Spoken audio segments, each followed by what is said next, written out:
And so when the Haiti earthquake struck, we were sort of immediately moved to action for two reasons. One, it's fairly close. Being in South Florida, we're geographically close and it gives us the ability to respond quickly. And two, it just was such a huge devastation. I was down at Seoul again on January 12th, and I left a management meeting and got on a plane to go to Los Angeles, and by the time I arrived in Los Angeles, the earthquake had struck.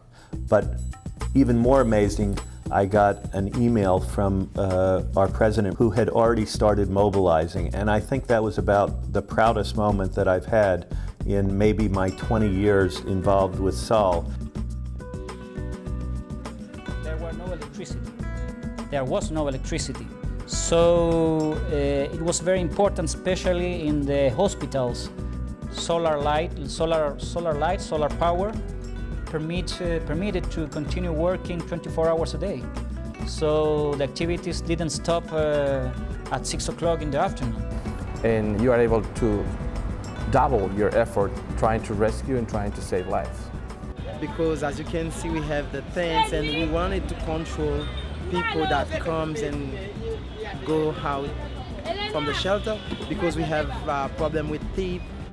People fail to expect in a disaster is that when the light goes out, that everything else has to stop. And that's the part that I think most people forget. They're interested in getting medical supplies and food and water, and all that's very important. And it's critical, right? Because those are life-sustaining things. But the problem is that life goes 24/7, and so as soon as the sun sets, whether they can't operate safely, because in a lot of cases the civil unrest follows, or it's just too difficult to perform the task, whether they're looking for people, delivering things to certain locations, whatever it is, light is essential.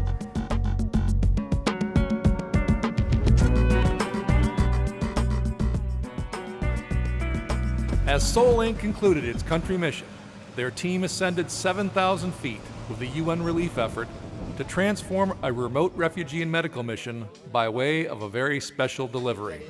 For us, it's a very important day because since January 21, we had no electricity here.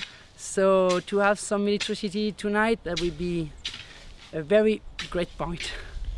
What the light will help the clinic is when we have some emergency, we have some people sleeping inside the tent, and when we have to go and look for them and see how they are, we won't have to go with a flashlight anymore. We could see them more better.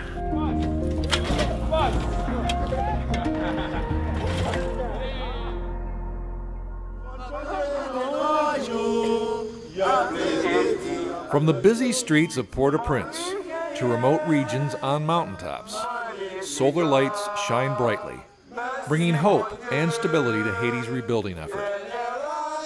Thanks to the group of dedicated people at Seoul Inc., the setting sun no longer dictates when the people of Haiti work, when they play, or when they live.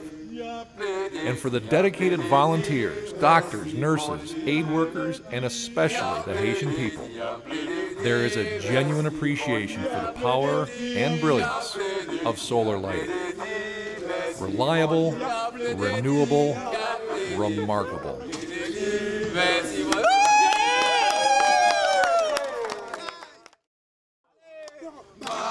Magnificat,